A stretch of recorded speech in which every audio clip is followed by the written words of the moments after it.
Hello, and welcome to this introductory lecture to the Introduction to Philosophy here at SBCC, this online virtual fall quarter, or fall semester, sorry. Just wanted to start this off by introducing myself. My name is Kyle Dickey.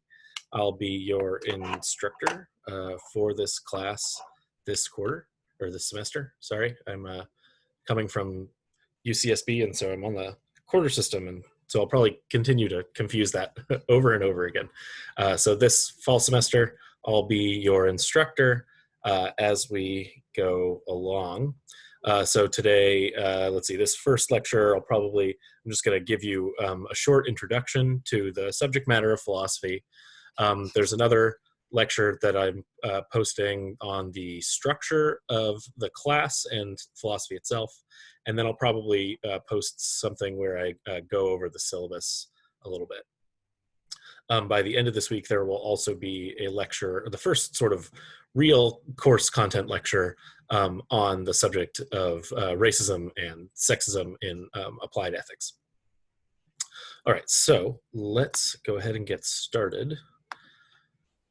I'm going to share my screen. There's that.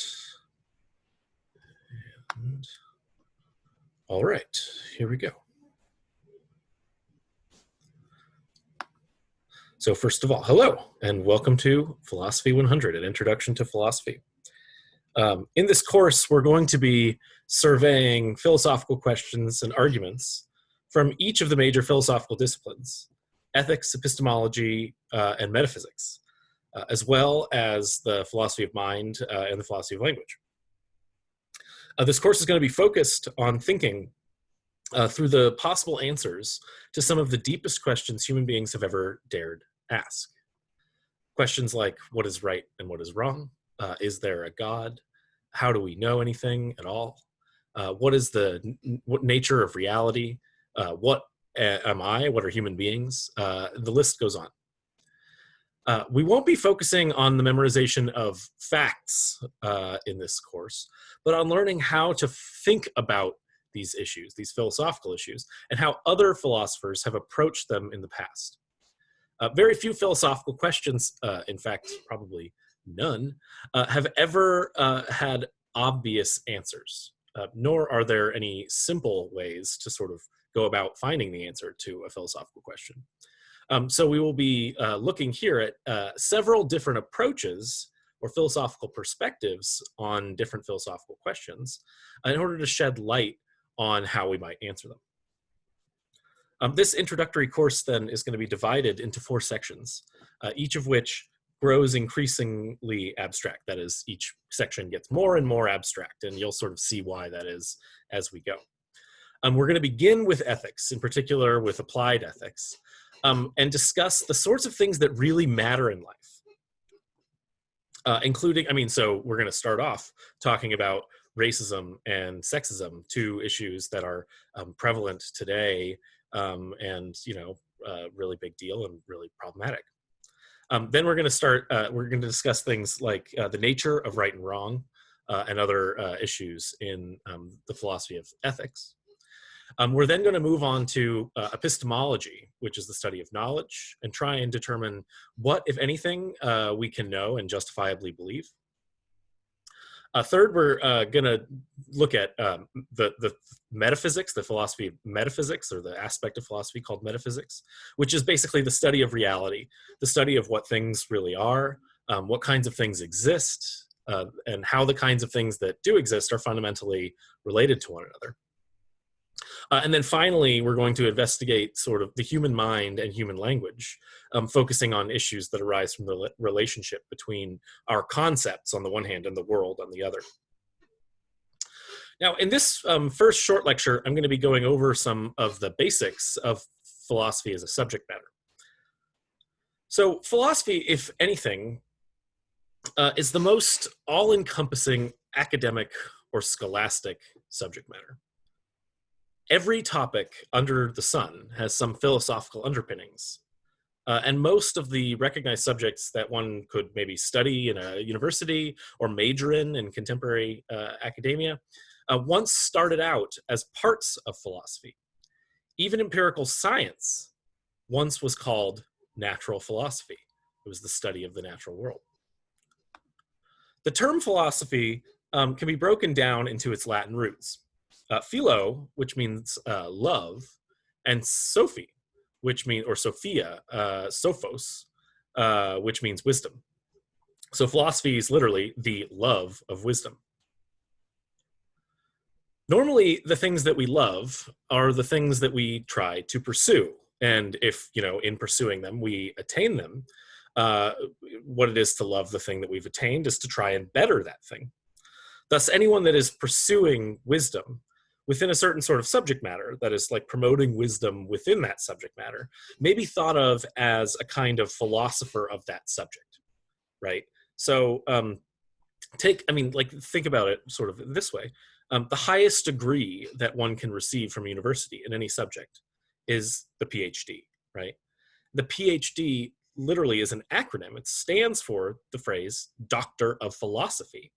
So when you have a PhD in a subject, you're a doctor of the philosophy of that subject, right? And so the idea is that, you're at the level of doctor, the highest level that you could achieve academically, of the philosophy of, the loving of the wisdom of whatever subject matter that you get the PhD in. Funny enough, having a PhD in philosophy makes you a doctor of the philosophy of philosophy, right? Which I guess means that you are loving wisdom by attempting to spread the love of wisdom, doing research and maybe even doing some teaching like I am. All right, so what exactly does philosophy study? What is the subject matter of philosophy? What does it what are the research methods? Like how do you go about doing philosophy? I mean, when it comes to like science, empirical science, we have clear-cut topics of study and clear-cut research methods. If you're doing chemistry, you go to a lab, you run experiments, you try to pull apart chemical substances, you try to put together chemical substances, right? If you're doing biology, you try to study living things, you try to study life itself, you document, you experiment on living things to see what they do, how they react. Maybe you theorize about how evolutionary processes go on, things like that. But what does philosophy study and how does it do it?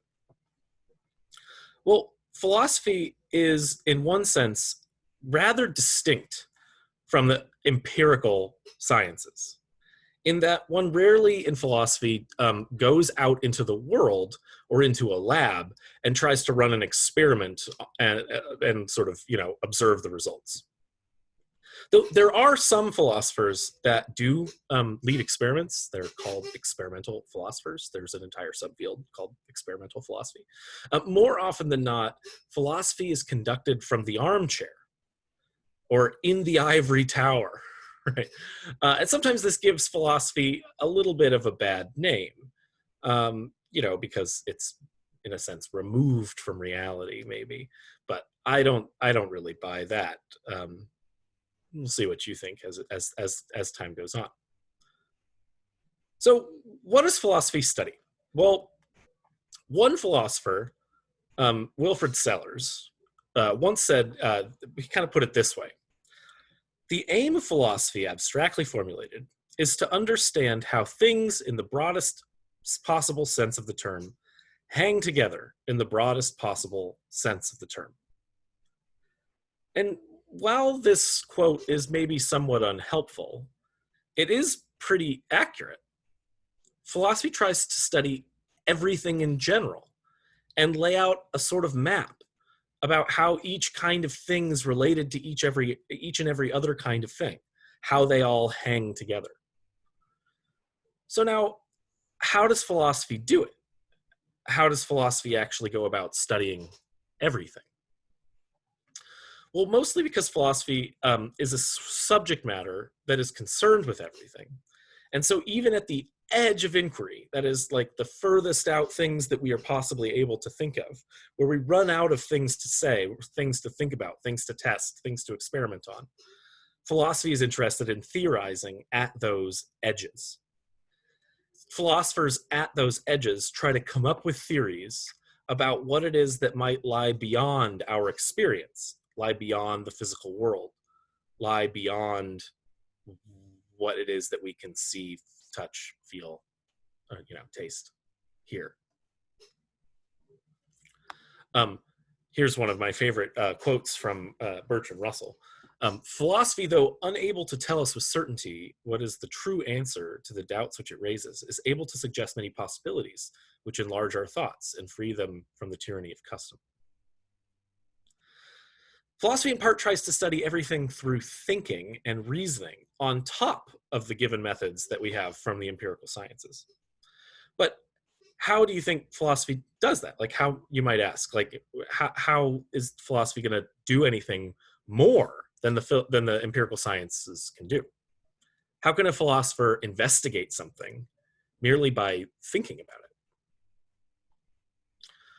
Well, the answer here comes in a number of distinct ways. There's a big distinction between different kinds of knowledge and different kinds of investigation.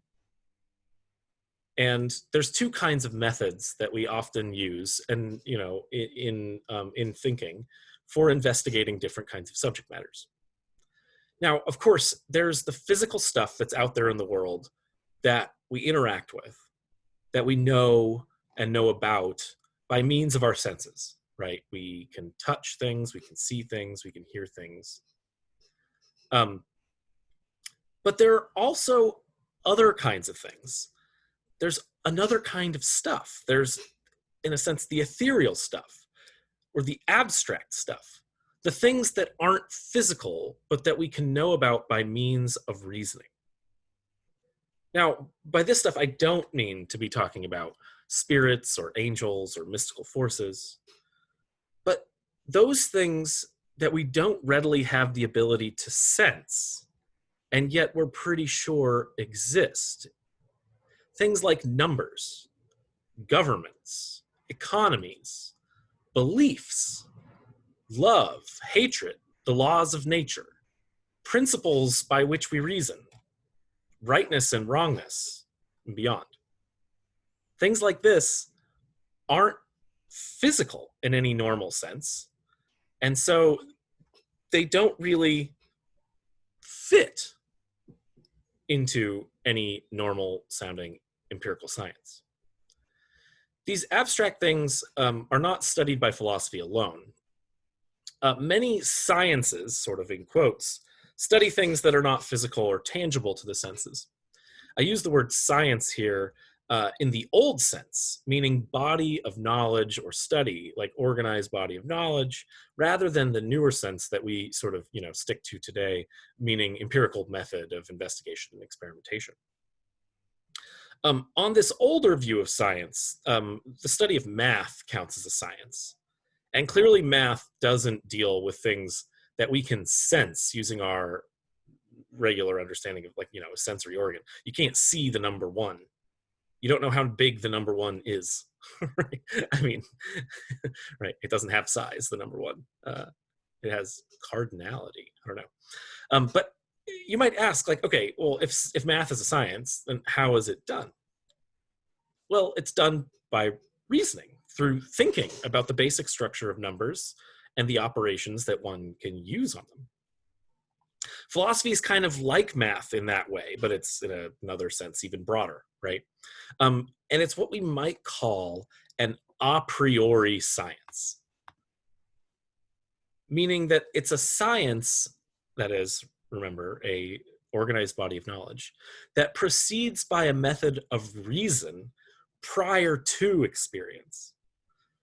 We can distinguish then between what we might think of as the a priori sciences and the a posteriori sciences, where the notion of an a posteriori science means a science that proceeds by using experience.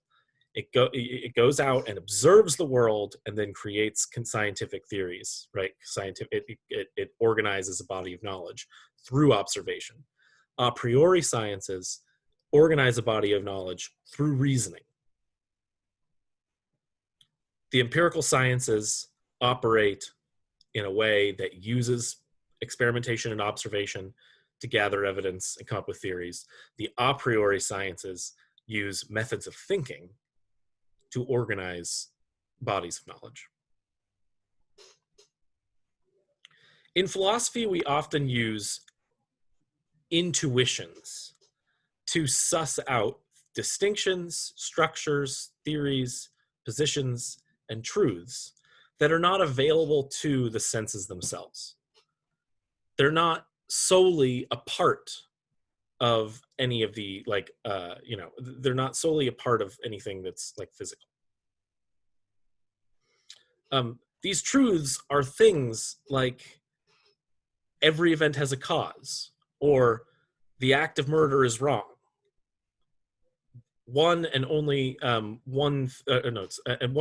know things that are true, or maybe if two things are identical, then one of them must have all of the same properties as the other.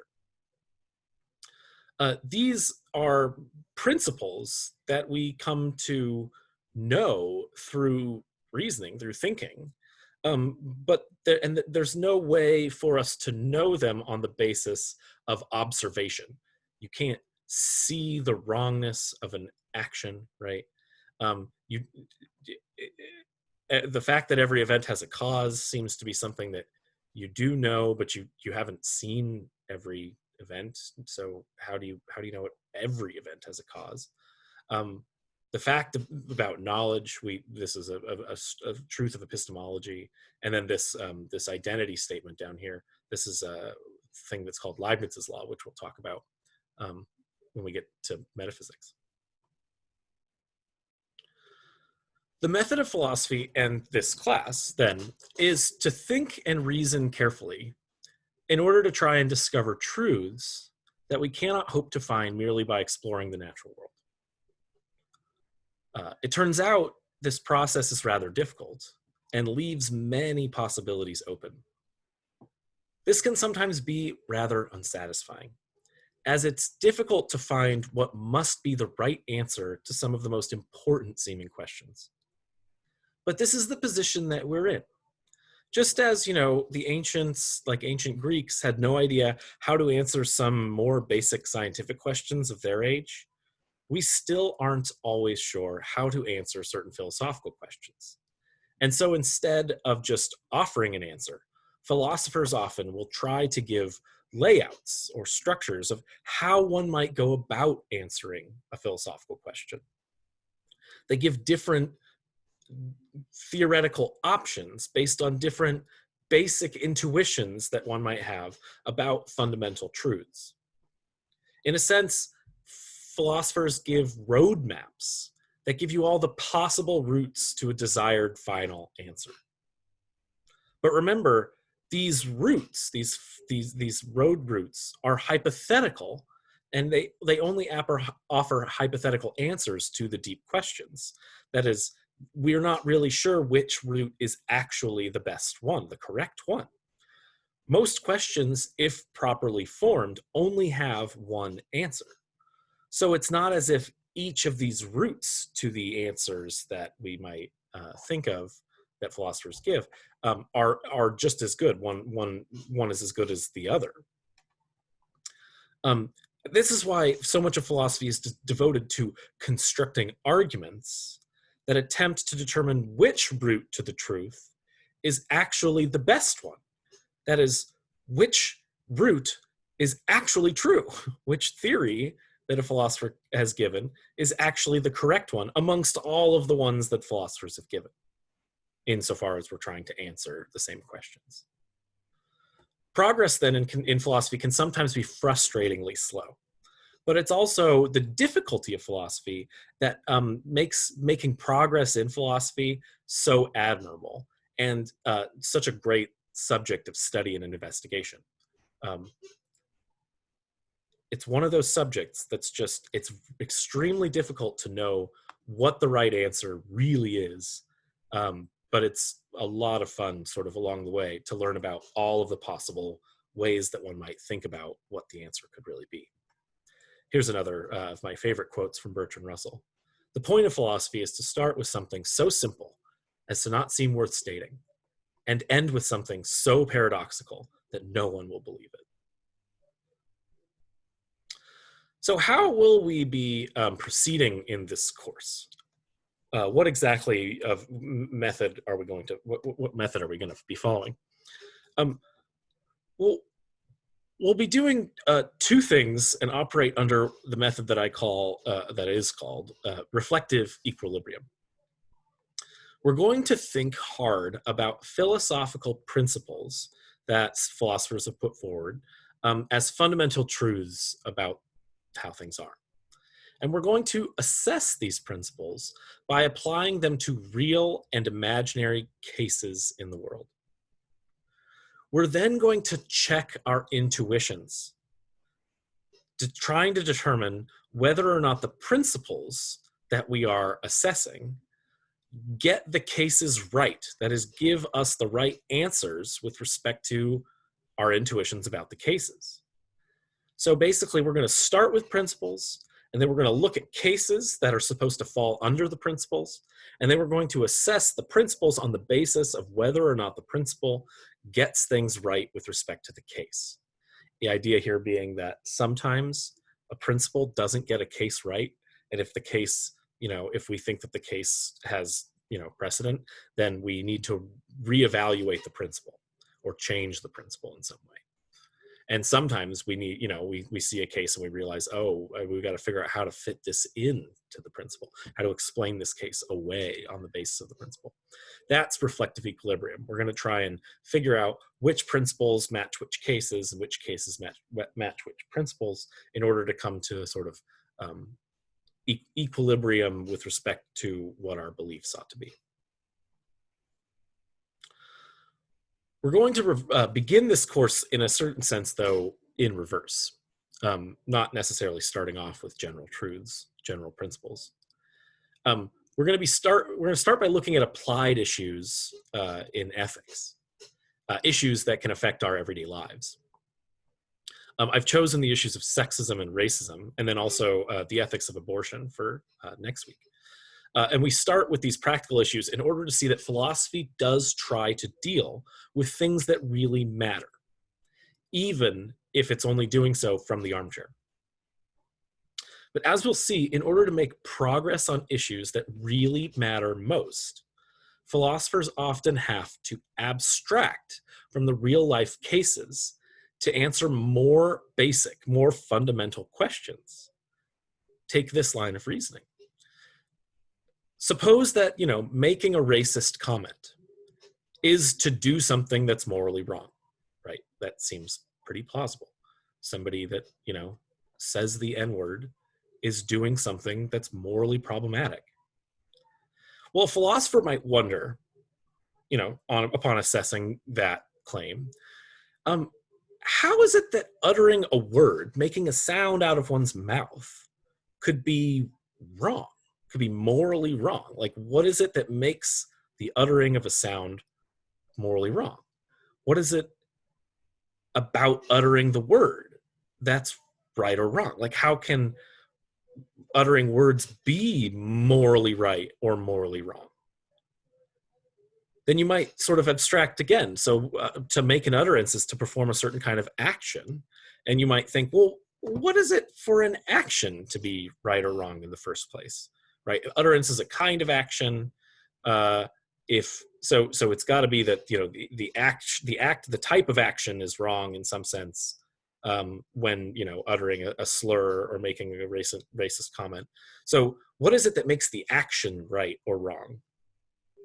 Furthermore, what is it for something to be right or wrong? Like, what is it for anything to be right or wrong? Like, what is it for something to be good or bad? It seems like there are things besides actions themselves that are good or bad.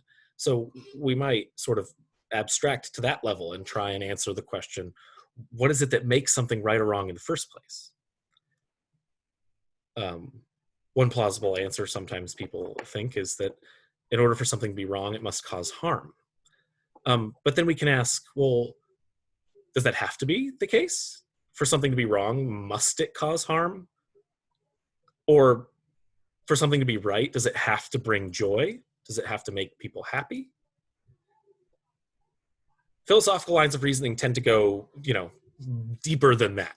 And we will follow questions like this sort of slowly through the progression of this course. Again, we're going to start off with ethics, and then we're going to move on to questions of how we know. Then we're going to move to questions of what reality is and is like. And finally, we're going to move on to questions of what's going on with respect to our language and mind, our concepts, and how they match up with how things are in the world. So we're going to follow trains of thought like this in this class down the rabbit hole of philosophical inquiry, from ethics and morality to questions of what we can know. Then on to questions of what things really are and how they're structured. And finally, to how we think about things in the first place. And I'll leave you with my favorite self-created meme. Hopefully you've seen it already. It's on the syllabus. Here I'm clearly getting to the third rung. I haven't achieved the fourth rung. Maybe even better would be to figure out how to turn this whole class into a meme. And if I could achieve that, I would truly be a meme god. All right. Have a nice day and continue to watch the other lectures that you have. If you have any questions, feel free to shoot me an email or post anything on the discussion board.